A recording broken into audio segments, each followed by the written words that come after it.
hello! Ayan!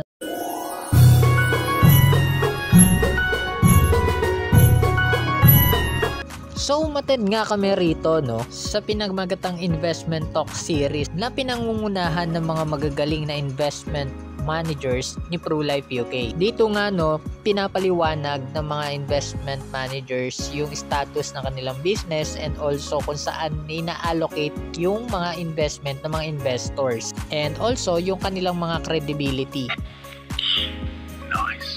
Yung event nga na to is ginanap sa Shangri-La Hotel, Makati. Oh my God! Dito nga ay pinapakita rin kung sino yung mga nagmamanage ng investment ng mga clients tulad ng Fidelity Fund at ng JP Morgan. At syempre nitong year lang nakipag-partnered ang ProLife UK sa Atram Trust Investment. So after nga nung makabuluhang talk is sinerve na yung food. At syempre hindi mawawala ang selfie.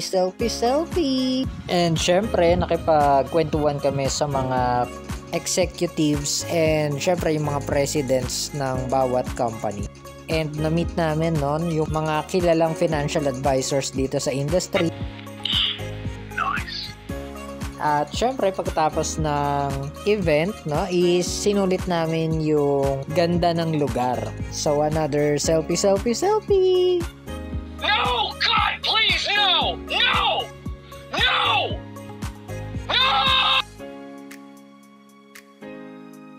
Tutok lang muli para sa mga susunod na paglalakbay. Alright! This is your financial artist Marvin na nagsasabing start to plan, enjoy your life, and invest in yourself.